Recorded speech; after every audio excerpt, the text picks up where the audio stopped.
Welcome to Channel 17, the Town of Colonie Government Channel. It goes all my life's a circle, sunrise and sundown. The moon rolls through the nighttime till the daybreak comes around. And all my life's a circle, I can't tell you why. Seasons spinning round again, the years keep rolling by. Good afternoon. This is Story by Story, sharing the human experience. I'm Joe Doolittle. And I'm Kate Dudding. Thank you for joining us today. And we're both storytellers. And for the next hour, we're going to begin to use and introduce and we hope enthuse you with the idea of storytelling as an art form and as a way of bringing people and particularly families and groups of people together. Mm-hmm. And we do this through some guest tellers. So we've got two of the most wonderfully informing storytellers with us this afternoon. We'll introduce them in just a moment and we'll listen to their stories. We'll tell you what's going on in storytelling because Kate and I are members of something called Story Circle of the Capital District, which is a group of a bunch of people, right, Kate? Right. I think of it as a storytelling guild. We have over 50 members in the greater Capital District area. And some of us are performing storytellers, and we are known as Story Circle at Proctor's because we have one of our storytelling series located there. Mm-hmm. And, you know, Kate, we do a number of things as productions, which we'll tell you about further in the program. But for me in the last month, you know, I got to pretend I was Irish at a storytelling program. And, you know, I'm not Irish, but I can put on the brogue just a bit when I need to. And I had such a wonderful time bringing some local historical stories together with some traditional Irish stories that it was more fun than an old man ought to have, really. Oh, you deserve it every once in a while. And where was that, Joe? It was to the Queen Anne's Fort Club in downtown Schenectady, a group of women who have been meeting together for 50 or 60 years. And they particularly asked for me, and they asked for Irish stories. And it was March. And I got lunch. And it wasn't corned beef and cabbage, unfortunately. Okay. But other than that. And did you pass out green noses? You know, I'm really shy on my nose routine.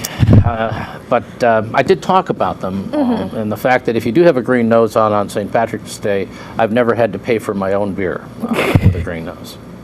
But you know, I also got over the border to New England to a wonderful storytelling convention or conference called Sharing the Fire. Now, Kate, were you there too? I thought I saw you there. Yes, Joe, I was there. I was, luckily enough, I was chosen to both give a workshop on people who make a difference, helping people to find and create such stories, which is the body of my work. And also I was chosen to be one of the storytellers at the Saturday night performance. And that was wonderful. The theme was laughter is the best medicine. Laughter is the best. And one of our members, Lorraine Harton-Gilardi, was the MC. Christy Keegan, who was our guest last month, was also there. She told her one good dress, slightly hot story, and I got to share my story about Irving Berlin and how he had to look for a number of workarounds in order to be able to publish over 1,000 songs. And it was just captivating, the whole conference, but particularly that evening program. And I have a number of relatives in the area. It was in Providence. And they've been before, and they said, well, we have to get us tickets for Saturday night.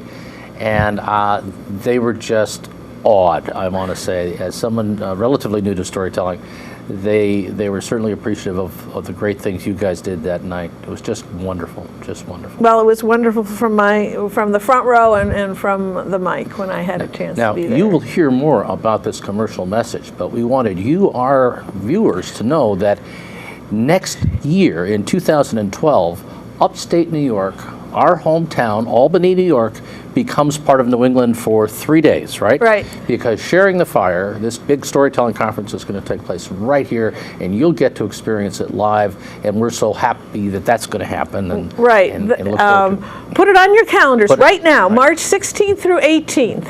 It'll be at the Sovereign Best Western Hotel on Western Avenue, a little east of the end of the Northway. So there'll be a Friday night concert you want to go to, and a Saturday night a Friday night performance and a Saturday night performance. It'll be the 31st year for this conference. So this is not something that just happened recently. No, there's a long tradition of this conference. And if my memory doesn't escape me, and it does from time to time, then that Saturday performance is on St. Patrick's Day. I believe so. Now, stay tuned. We'll appreciate that. Kate, every once in a while we have a real double benefit as hosts of this show. In addition to you being you and me being me, we get to have more than one guest teller. And this time, our guest tellers both come from the same tribe, so to speak, and that may be a reference, but from the same family. And Joe Bruchac and his son Jesse are with us today. And Joe and Jesse, it is nice to have you back around this table. And by way of introduction, the Bruchac family, led by Joe, is renowned internationally for the storytelling and literature work that they've done to hold and bring together and carry forward Native American stories, Native American traditions, and to make them both meaningful and entertaining. And you have done such a remarkable job over your career. And what's even better than that, Joe, you've been able to enthuse your next generation into the work and into the stories. And we're so glad to have you guys here today.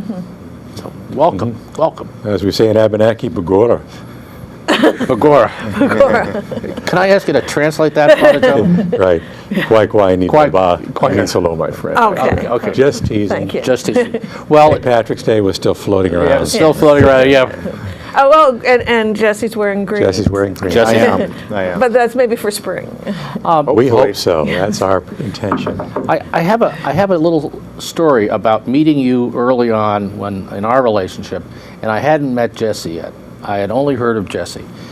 You were doing a performance at Hubbard Hall in Cambridge or Greenwich or one of those, and Jesse was away from home, and I'm not sure whether it was at college or was at that time you were up in the St. Francis doing the linguistic work you were doing. I don't remember, but I know that your father had your drum. And Joe, you picked up the drum, and we were talking, and you took the drum, and this is Jesse's drum. And you said it in such an affirmative, loving way that the conversation stopped. We all looked at you, and you looked down and you said, "I'm so glad I have it with me." Now, you may not remember that, but that spoke to me over the years as just the relationship that happens between fathers and their children. And it was so nice to see in life. And it means that you guys probably get along. And We do sometimes. you do yes. sometimes. Yes, actually, I had to get a colonoscopy yesterday, and I was filling out this form that says, "Does anyone in your family regularly strike, kick, or push you?" And I got to check yes, because we do martial arts. I was going to say, you do like Indonesian martial arts and Brazilian so- jiu-jitsu. So, yeah, this got to check this. so the family that kind of fights together stays together. Is that kind of the way we that work works? out our aggression in a very positive way. Oh, that's cool. And often, a story is a way to avoid fighting. That's true. It's a way of understanding how to get together. And a drum like this is shaped as a circle, and in that circle it connects us all together. And when you hear the drum, that beat of the drum is the sound of the heartbeat. So when you hear that, you're hearing the first music you ever heard, because it's your mother's heart that was your first music. So it brings us all together. And when we do music together, often Jesse will be the one playing the drum, and I'll pick up a rattle, and we'll do something like this, which is a welcoming song that calls people into the circle.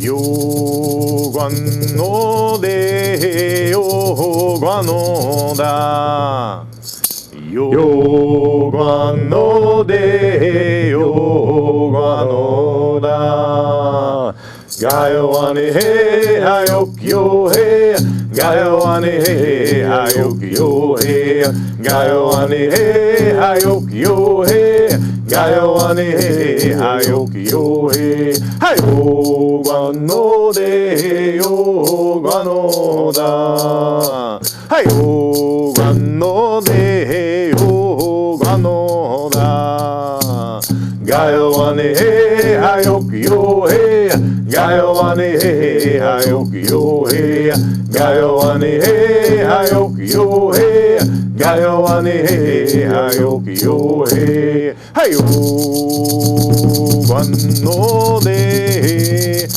よがのだ。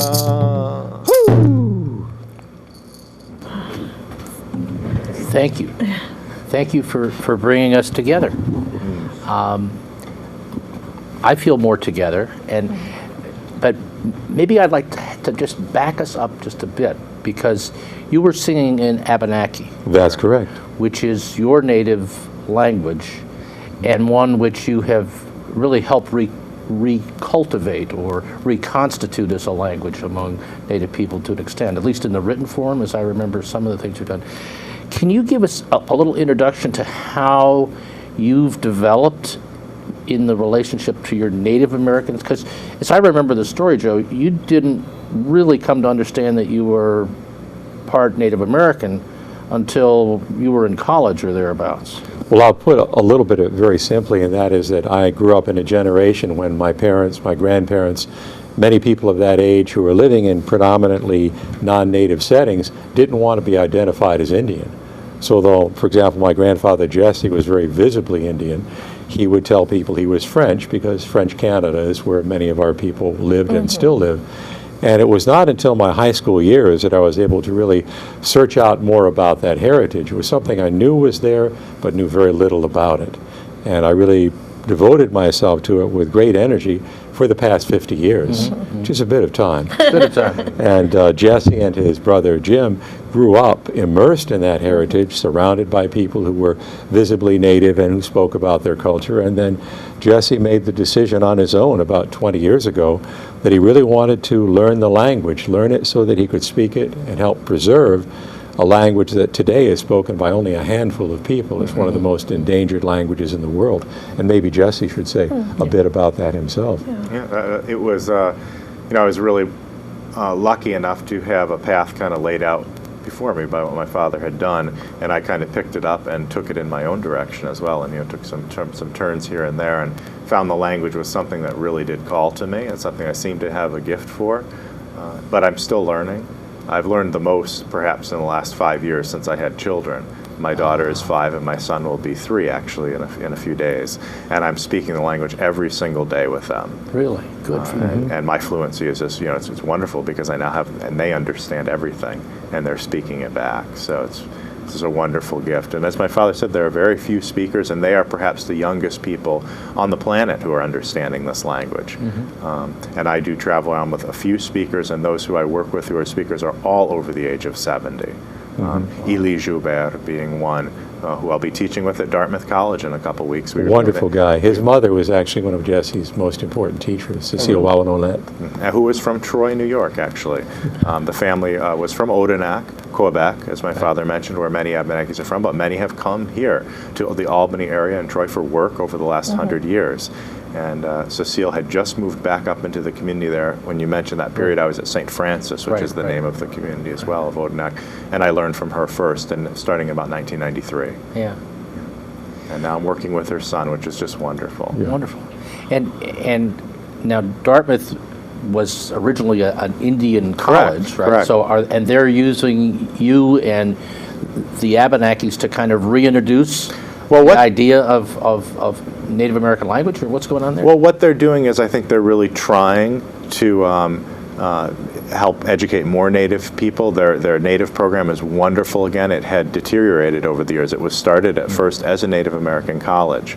That charter has kind of lately they've been really working towards, especially within the Abenaki community, making amends in some ways because that had been forgotten. And they're offering us space to do a language workshop. It'll be on maple sugaring. Fun. So that'll be where all the vocabulary, is surrounding that. And hopefully it'll go well and have good attendance. We have a good 20 or 30 people in that region, though, who are of Abenaki descent, who are very interested in learning their language. So I'm looking forward to it. So it will be gathering Abenaki people who want to Correct. learn more and any of the college students? Anybody who would like to come is welcome. It's always open. We're always open to anybody who really wants to learn the language. But really what Dartmouth is offering us is a place within their facility, which is wonderful because it's a central place where we can all gather to do the language. Plus, the thing is that we've been doing, Jesse has been leading, along with Elie Joubert, workshops on a seasonal basis in various parts of New England. For example, we have one up here at our Outdoor Education Center, the Indocuna Education Center, every year in Greenfield Center in June. We have another in Vermont with our friend Jeannie Brink, who is an Abenaki basket maker and has done a lot to preserve the language. And also we have contacts at Harvard University. We've done programs there. Yeah. And the thing about the language is to preserve it as a living language, which means that not just speaking it, but also creating new work in it, writing books in it, doing poetry in it, doing storytelling in it. And actually, just this last weekend, we did a program at our Outdoor Ed Center, the Indocuna Center, and when Jesse and I are at Riverway, we'll be doing similar things where, for example, I might tell a story in English, and Jesse will translate it into Abenaki as we go along. We could give you an example of that if you'd like. We really would love to hear you do that, and we'll come back and talk more about the Riverway Festival when you're finished with that, because that's just coming up and we want people to know about that. Oh, very definitely. As well as what goes on in the summer up in, help me with the name of your outdoor ed Indocuna. Indocuna. Indocuna, yes. Which is a Means our land in Abenaki. Our land is here. Ireland. So if you're going to grace us with a story, that would be super. Okay, I'll do this. It'll be a brief version of the story, and I'll start. Jesse will translate exactly what I do in English. A long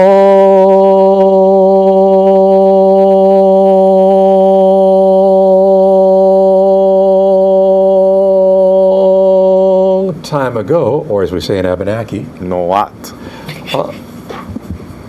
a long time ago, Gluskomba was out walking around. Noat, the talker, Pomosat. As he was walking around, he got an idea. The idea was that he would go and hunt for some ducks in the pond he saw in front of him. Kwani agama Pomosat, uwadzonem ulimikawi da honzi, agama udatsui nadi alon guiguigamak nibasisek. So he began to paddle his canoe out to try to reach those ducks, but as he did so, a big wind blew him back to shore. Agama Pamibia, Wigwa Olek, Kanwa Kinlom Sin, Guagwana Agama Sinodzi Wimina. He tried this pazok, nis, nas, yao times. Agama Guaguadzo Yo 1, 2, 3, 4 Da. And each time the wind blew him back, he was very unhappy, so he went right to the lodge where his grandmother and he lived together. Kanwa Kinlom Sin Mina, Ta Agama Pomosat, Wigwomek Udzi Okamasa. He said to her, "Grandmother, I want to know what makes the wind blow." Nokamas, Awani Ulito Ulom Sen. And his grandmother said, "Da, Gluskomba, I don't think I should tell you because whenever I tell you something, you get in trouble." No talker, and da and Laldamo and Nia Kadihlo Kia ni Kia Paligin. But Gluskomba sat down in front of her and said, "Tell me why the wind blows, tell me why the wind blows, tell me why the wind blows, tell me why the wind blows." Kadihlo Olomsen, Kadihlo Olomsen, Kadihlo Olomsen, Kadihlo Olomsen. His grandmother saw he was so stubborn, he would just keep saying that, and so she told him what made the wind blow. Uawal Damwen, Udzi Ali Niga Okamasa, Kadihlo Agama, Kinlomsen Ulito. She said, "There is a great bird on top of the tallest mountain. When he flaps his wings, it makes the wind blow." Kitsi Sibs Nidali Wadzok, Agama Wilgwana Ta Ulito, Kinlomsen. Oh, ligen nokumis ida gluskomba, but how would I find the place where that wind eagle stands? That is good, said the talker. Kanwa odzi ali nia miskawon agama kinlon sim kitsisi ska. His grandmother said, I'm not sure I should tell you that. Inda and laudamwon nia kidi hlon kiani. But Gluskomba sat down, took a deep breath, and his grandmother said, all right, I'll tell you. Kanwa agama abi ta nasa kitsina sa okamas ida nia kidi hlon kia. So Gluskomba did as she said, which was to face into the wind and always walk facing the wind. Liula damana ta onlawi la guiwi kinlom senek ta pomosa nidali. He went across the fields, through the forest, up the hill to the mountaintop. Agama son sasa gosa kikonek ta uadzok. That wind blew so hard, it blew off all his clothes. Uzomi kin lomsen agama and da uadzonem ahimal. It even blew all the hair off his head. Anagita agama udep konalatsi. Yeah, I've been there. And there was the wind eagle on top of that mountain. But he could go no further because the wind was too strong. Agama mamasagiwi kanwa anda pomosa mina udziali didali ska watsusen. So Gluskomba called out, Grandfather! My home! And the wind eagle stopped flapping his wings and said, who called me grandfather? Awani lui nia my home. Gluskomba stood up and said, I did, grandfather. I came up all this way to tell you you do a really good job of making the wind blow. Agama skata ida nia pomosa yodali udziali kidi kia uli toki lomsen. But I think you could do a better job on that other mountain over there. Kanwa and laudam kia ulito nidali pa amigan. And I will carry you over there. Nia intopta kia nidali. So Gluskomba went down the mountain and took a basswood tree's bark and made it into a strong carrying strap. Agama losa nimska wakumo zeno ziabazi ta ulito ni. He wrapped it around the wind eagle, picked him up and said, Grandfather, now I'm going to take you to a better place. Agama kalabido ni watsusen ta padon agama. But as he walked along, he dropped the wind eagle in a crack between the mountains. Agama benita sin wakta sin kadzigapskazo nansawiwi wadzoikok. And said, now it is a good day to go hunt ducks. Migwambi uligan udzi losanadi ali guiguimak. He went back down the mountain, back down the hills, back through the trees, back across the fields. Agama pedigo. And when he got there, by the time he got there, all his hair had grown back, and he put on new clothing. Tanya dodzi agama paya, agama uwadzonem uski udepkonal ta uski ahimalatsi. And he began to paddle out to hunt ducks. But as he did so, Monzapami bia udzi wigwolek kanwa. he noticed it was very hot and still. And there was foam all over the water. Awabesko al nidali nebik. It was hard to breathe. Onda nasa. It was not a good day to hunt. Onda uligiskat diwi. So he went right back to the lodge of his grandmother and said, Grandmother, what is wrong with the world? It's hot and still. It's hard to breathe. I'm covered with sweat. What is wrong? Agama pedigo wigwomek udzi okamasata ida kagwila yoda linia anda nasawen. His grandmother said, what did you do? Kagwiloka. And Gluskomba said, me? Nothing. Nia onda uzomi. She said, I know you. Tell me what you did. In wawalmo kia kagwila. I went across the fields, up the hill to the top of the mountain, found the wind eagle, tied him up and dropped him in a crack. Nia pomosa kikonek ta aspigonda wawadzok ta meskawon wadzusen ta benitasen agama kadzigapskazo wadzoikok. Ombadalamo. His grandmother said, oh, Gluskomba, don't you understand? We need the wind. Without the wind, the earth is not a good place. Kiwal tam Gluskomba in datsui kinlomsen onda wazanem kinlomsem yoaki onda oligan dali. So Gluskomba went back outside, faced in the direction where there was no wind, and climbed to the top of the mountain. Agama losa kwadzami mina ta logosa son sasagosa taon lawi ondakin lomsenui. He looked down, saw the wind eagle still stuck, thought a moment, and then called out, "Uncle!" Agama ida inzasis. The wind eagle said, "Who called me uncle?" Awani lui hlon nianzasis. And Gluskomba said, "It's me, Gluskomba. What are you doing down there?" Nia, the talker. Kagwi kia loka nidali. And the wind eagle said, "Oh, Gluskomba, I'm glad to see you. A very ugly naked man with no hair dropped me here, and I'm not comfortable." Mama sagiwi sanon ba benita sen nia yodali. Nia and da nuigon damwin yodali. And Gluskomba said, "Uncle, I will help you." The talker ida come home indidamo inzasis nia kawizo kamo. So he took the wind eagle and put him back on the mountain and untied his wings. But as he did so, he said, Uncle, sometimes it is good there should be wind, and sometimes it is good that it should be still. Agama pedgi ponaman, agama nidali wadzok, ta ida sawi uwazonem kin lomsen, ta sawi onda uwazonem kin lomsen iwi. And the wind eagle said, "Grandson, I understand." Ta watsusen ida gnosis inwaltam. And so the story goes. So the story. Loka wongan losa. Losa.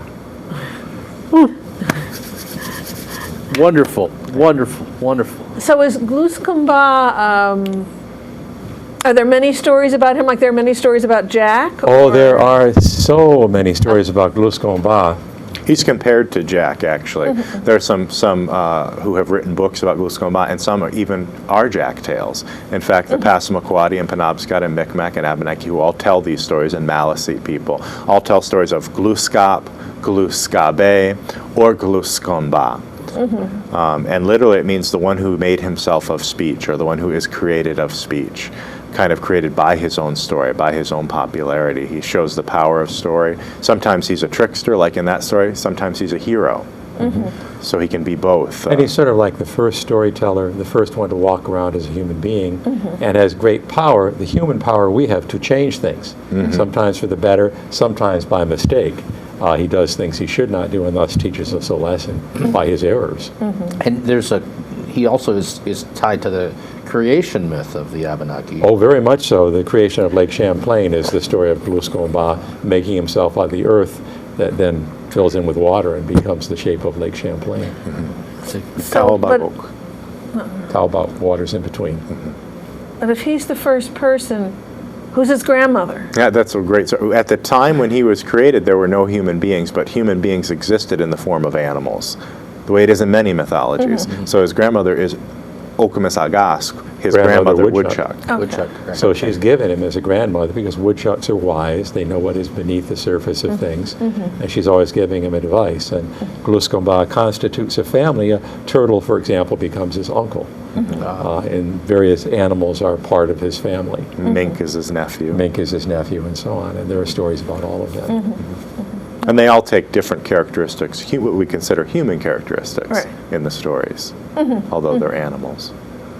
And of course, animals are animals. For example, there's a wonderful little story that Jesse tells, just a brief story, and we tell it just in Abenaki without even a translation, about Osban, who is raccoon, and Sagunk, who is skunk. Those are two words in Abenaki. Two loan came words. into English, two loan words. Why don't you just tell that quick version of that one? A couple other loan words, too. You hear skunk, obviously moose is an Abenaki word, and caribou is also an Abenaki word. All creatures that did not exist in Europe. And wigwam? And of course, you heard in the story, it means house. And moccasin, Moccasin. means shoe. toboggan.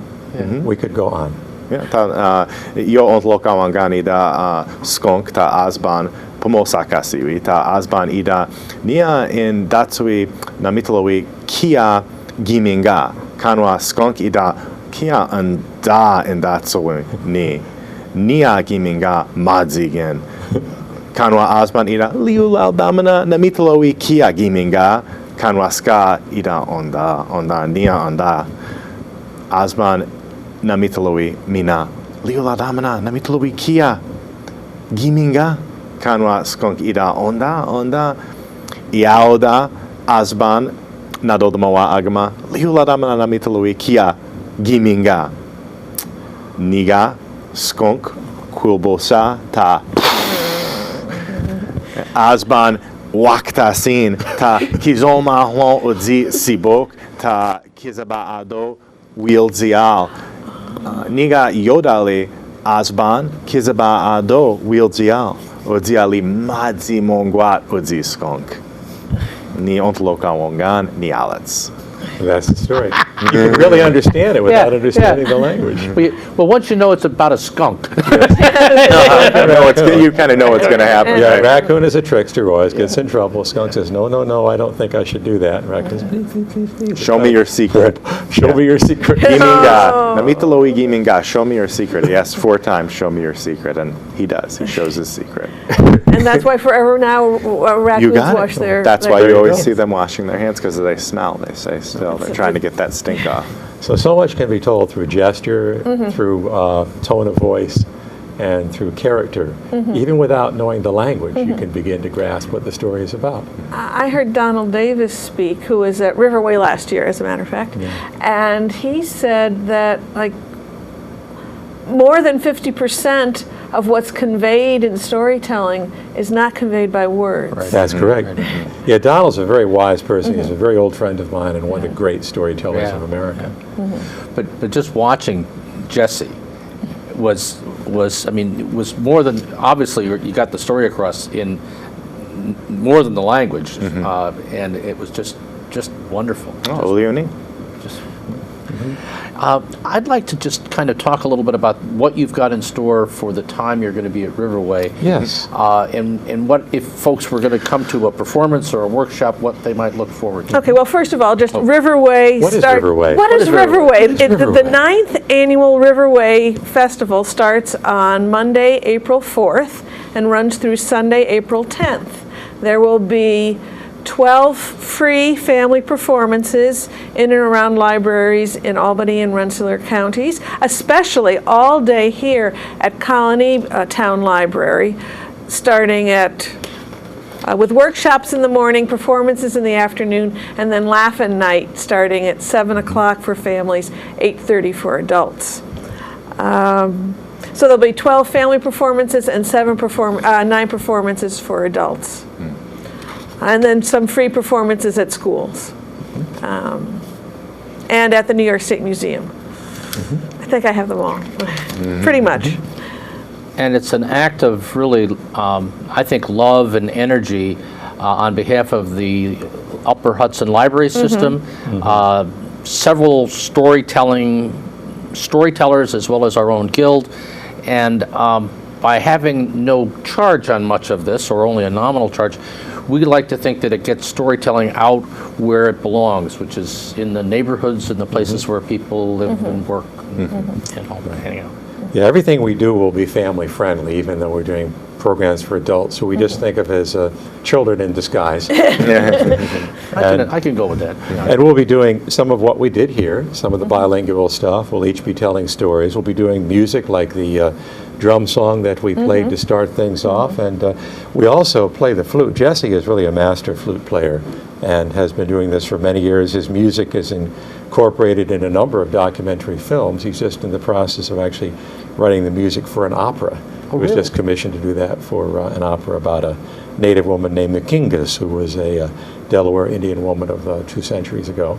But just to give you an example of what we'll be doing, these are 2 native flutes, and the flute is one of the 3 primary instruments. The 4th actually instrument is the voice, used by native people in North America. And well, let's just do this song, and then you can bring in the drum and say what it's about.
tak musíš tutováš. Lejvene tak musíš tutováš. Kiuta quisisiš tutováš. Kiuta quisisiš tutováš.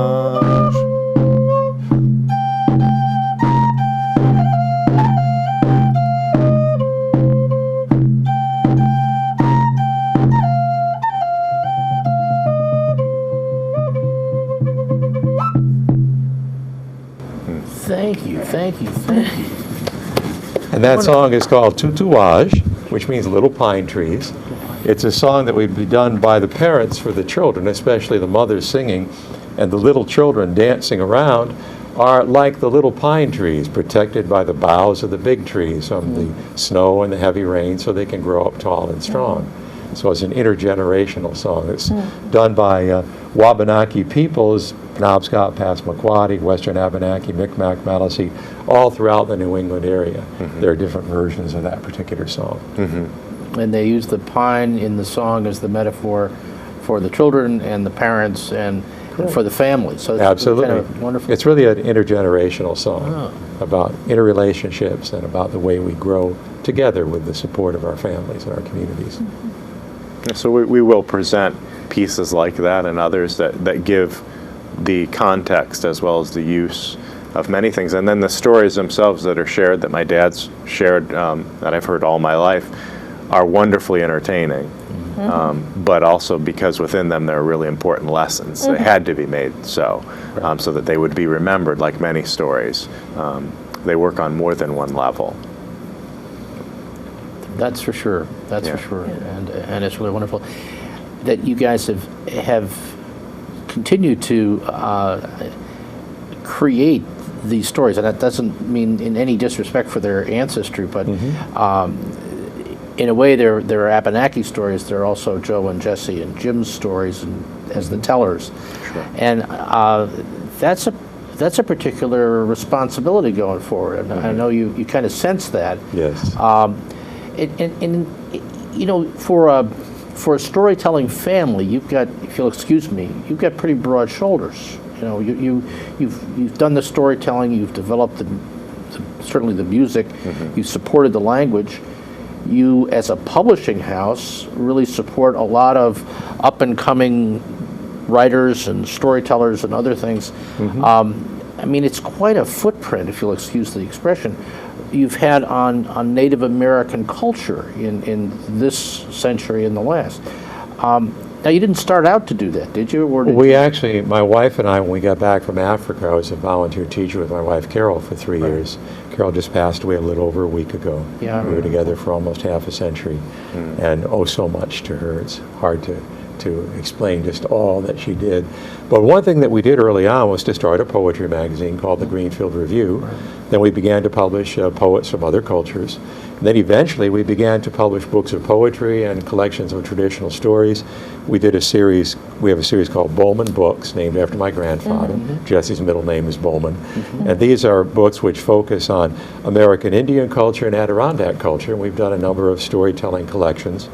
And now we're doing a whole new series where we're introducing the work of New England Native writers and storytellers through a series of books that we just started publishing. Plus, we're now doing bilingual books. Jesse has done two in the Abenaki language, one called Musbas and the Magic Flute, and another called The Language of Abenaki Baskets, which is a totally bilingual book in both English and Abenaki. So we're trying to, because the tradition is that when you are given something, you must give it back to continue the circle's strength. We try to keep doing that in whatever way we can.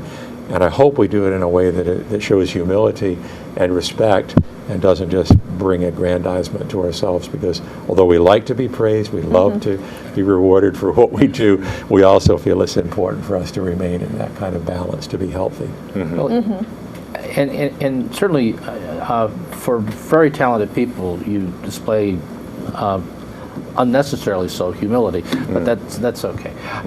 if I somebody was aspire to be humble. yeah, I aspire to be humble. There we go. If somebody was looking to get to your website, how would they do that? Simply, two websites to look at. One is just josephbruchac.com. The other is ndcenter.org. That's the Indochina Center, ndcenter.org. That'll link to everything else we're doing, including the language work that Jesse does on westernabenaki.com.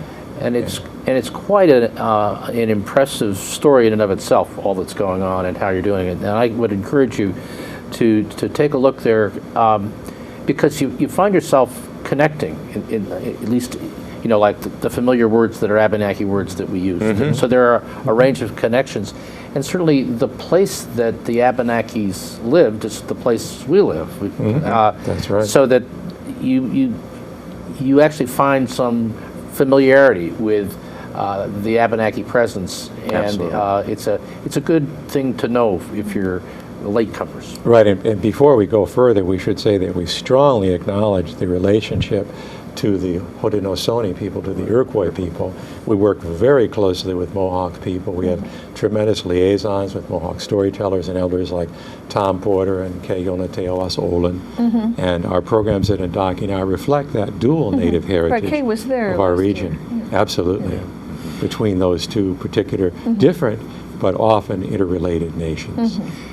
Joe, just to keep on this theme for a minute, one of the other things that you've done as a family, and I guess maybe Jim is more the lead, but you have a biannual gathering of Native American culture in Saratoga. Correct. This was our son Jim's idea. Thank you, Jim. Another idea? And Every time you get an idea, you get in trouble, right? Right. Well, I was always told, a friend of mine, Al McKinney, who's a really wonderful guy, said if you want to start a festival of any kind, just take $20,000, go to the roof of your house and throw it in. That's about what you're doing. But, we run a biannual Native American festival at the Saratoga Performing Arts Center, coming up this year on October 1st and 2nd. The Saratoga Native American Festival. We attract about 5,000 attendees each year, and we have hundreds of American Indian artists, storytellers, musicians, craftspeople, all kinds of food and all kinds of activities. Very family-oriented, very education-oriented. We urge people to look into that, just October 1st and 2nd at the Saratoga Performing Arts Center. We'll keep that in mind. Well, maybe we ought to just touch base on what's going on with storytelling, and then we'll come back to the Bruchacs and see if they have another story or song or drum or All the above? all the above. Kate, what's going on here in our life with storytelling in the next couple of weeks? Okay, well, starting on Sunday, April 3rd, I always say a wonderful storytelling program. This really is, as I guess they all are. Children at the Well. This is the sixth time teenagers of different faiths have been drawn together and learned to tell stories from their own faith tradition.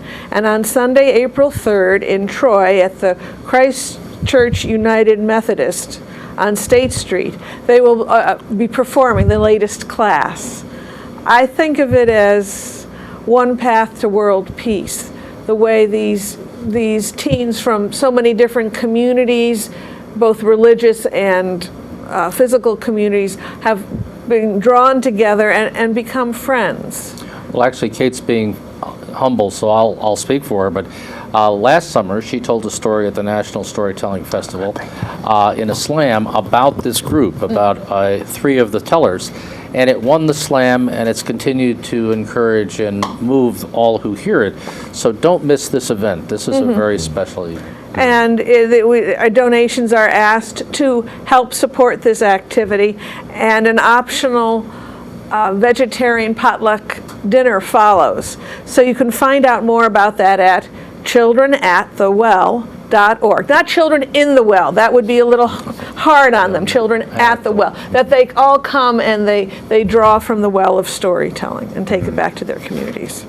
And then, as we mentioned before, we have just starting the next day, April's a very rich month in storytelling here. We have a week of this Riverway Storytelling Festival. We also have, not that they couldn't handle it themselves, but we have local storytellers. We have a regional storyteller, Andrea Lovett from Massachusetts, and 2 other nationally known storytellers, Lynn Ford from Ohio and Bill Harley from Rhode Island, who is also a singer-songwriter and a 2-time Grammy Award spoken word artist. He was up for it again this year, but he lost to Julie Andrews. But I think that was just an emotional vote. Probably an emotional Yeah, vote. Probably true. you know, yeah. So if you can find flyers which tell you all about the tellers and list all the events, and if you want to go to the workshops, there's descriptions of them. We have 3 workshops and how to sign up for them. These are available at every Upper Hudson Library System library, or if you'd like a copy of your own, you can call me at 383-4620, and I'll be happy to send one out to you. And you can check the website, which is riverwaystorytellingfestival.org. And you can print out essentially, except for this snazzy cover, everything else in the interior if you click on schedule or events. That's someone. Yeah, like that. So, yeah, I think that's it for that. Then we have our last program in our 12th season at the Glenn Sanders Mansion. Joe and Jesse were there last season. That's right. It's on the Riverway Festival ends at 3:30. That's the end of the performance there at Bethlehem Library at the festival finale. You can run right over from Bethlehem to Scotia to catch a carpet bag of stories from shtetl to stoop at 5 o'clock at the Glenn Sanders Mansion with Fran Combs-Berger, probably telling us some stories from her growing up in Tornado Alley in Oklahoma. And Frankly Speaking, Frank Wind and Dee Lee, a married couple from Castleton, who will tell us all kinds of stories. And it's a modest price because it includes entertainment, 3-course dinner, coffee and tea, tax and tip. It's a great deal. It's a great deal. One of our frequent attendees calls it the best entertainment value in the Capital District. So to find out more about that, you can go to story-circle.org. And then in the middle of the month, we have in Schenectady, after the Green Market, come to Word Plays, Storytelling at Proctor's. April 17th at 2 p.m., we have 3 wonderful female storytellers sharing Hanging On. Stories of, sometimes you just have to hang on and get through things. And our tellers are Betty Cassidy and Margaret French from Saratoga Springs and Claire Nolan from Albany. Tickets are available at the box office. There's a discount coupon on our website, which is storycircle@proctors.org. And groups of 8 or more, your book club, Red Hats, any 8 people you can pick up off the street, you can come for half price. Half price. Right, and what a deal. If you get there early and buy your ticket, you can use your ticket to get 10% off wines at Cascade Mountain Winery. Cascade Mountain Winery, our friends down in Armenia. Right. And they have a very slick gourmet that I really love, gourmet wine called Hamburger Red. It's really a great little Beaujolais-like wine. So to eat with your hamburgers. That's right. There are no hamburgers There are no killed hamburgers in the wine. in the processing of the wine. And then finally, I want to mention something that I set up a month ago. I started on February 21st, our own YouTube channel, Story Circle at Proctor's. We have 14 of our storytellers who were filmed as part of this show, and I've cut their stories out and put them on. There's 26 stories. You can listen to over 3 hours of stories. And just go to storycircle@proctors.org and click on YouTube. I have them organized by type, or just randomly pick one. And they're fun. They're fun. And that was, you never cease to amaze me as someone who can acquire new wherewithal and technology. I'm fearful of things that are new and technical, like copy machines and computers and stuff. But you just are so brave. You just go there and Put it right Well, up. thank you, but my first career was in the computer field, and I do have a master's in computer science, so I am a geeky storyteller. One of the best geeky storytellers I know. Every storytelling group needs at least one geek.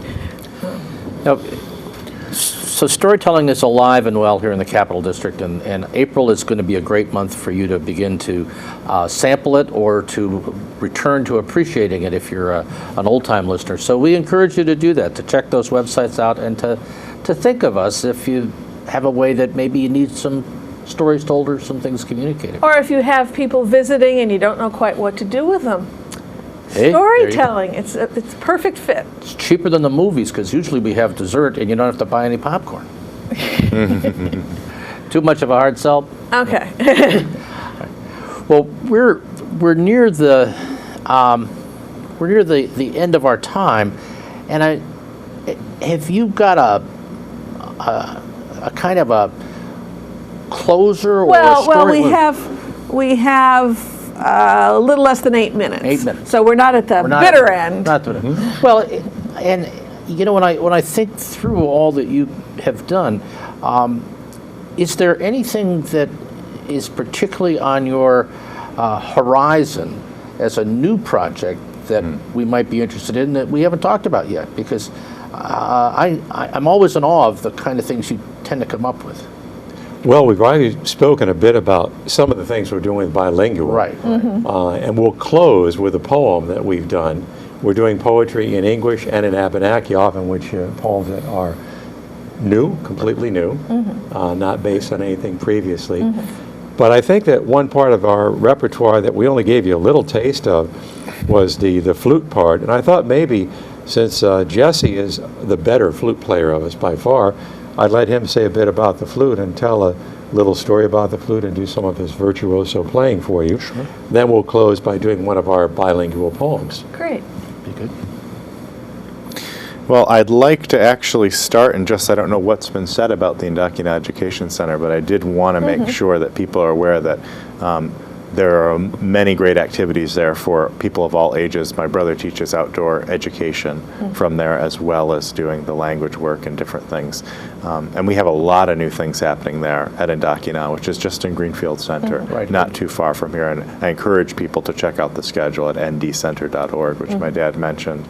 And there's a range of things because you do first aid certification. Yeah, he does and animal guiding, tracking, trailing, plant identification, and things, just of all kinds. He takes have people a- into the Adirondacks, and You have a range of activities for kids during the summer and during school breaks. All and seasons. things, all Schools make visits and spend time on our nature shelter preserve. building for winter survival, spring. We're summer, having fall. university groups come in for a week at a time and do volunteer work while we offer them various programs. Wonderful. Yeah. Just had Fordham University there in Michigan a couple of weeks before that. Oh, really? Wow. So, It's an exciting place, and a lot's happening. We're actually working towards having the first community garden in Greenfield Center Oh, there. really? Which my It'll be wife based on is our taking the property. lead on helping get that together, So which that'll is be very a exciting. CSA kind of thing? Exactly. Wonderful. Yeah. Wonderful.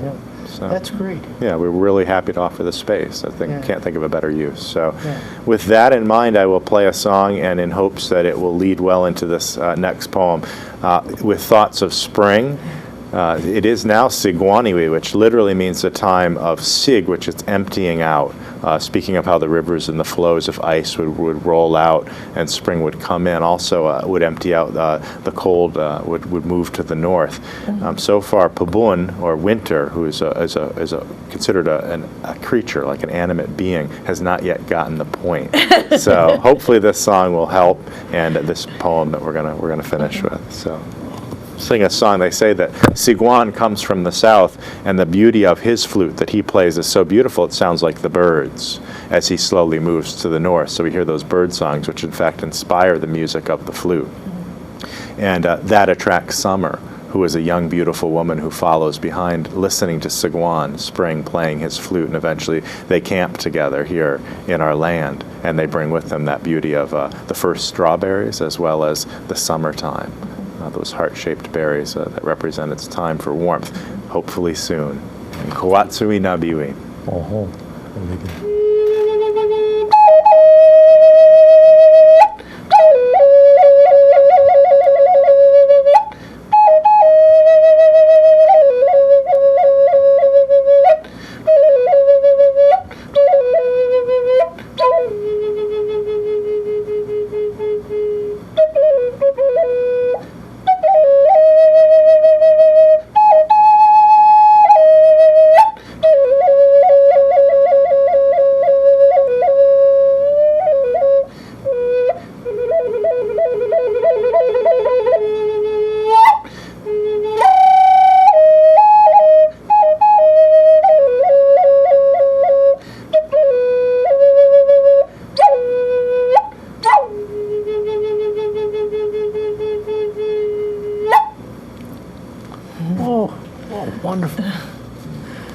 Kizila nia natami ta kia nakwata nia natami. Alosada. Let's go. Kwai nidomba. Hello, my friend. Kwai nidomba. Hello, my friend. Nidomba. My friend, Pakunongazian. you appear new to me.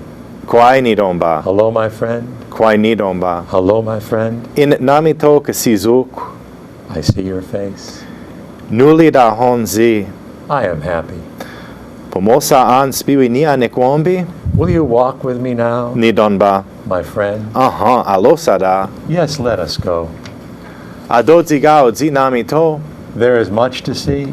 Wazonli kizi songabasop. The snow is gone. Mskiko askasquigen. The grass is green. Nikwombi kizos tsiga tsigualis lintoak. It is the moon when the small frogs sing. Uligan odzi pomosa spiwikia. It is good to walk with you, Nidomba. my friend. Uligan odzi pomosa. It is good to walk Ozomigaki siguan. because it is spring. Thank you, thank you.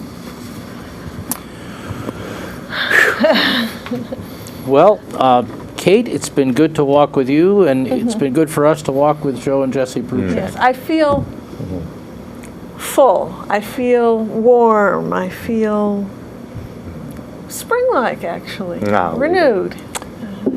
With a little bit of luck, we'll get to that green grass and that walk together in summer, and maybe even some for strawberries. So with that, I think we're going to look for a lot of storytelling in the month of April. We wish you good cheer and good stories. Thank you. It goes all my life's a circle, sunrise and sundown. The moon rolls through the nighttime till the daybreak comes around. And all my life's a circle, I can't tell you why. Seasons spinning round again, the years keep rolling by.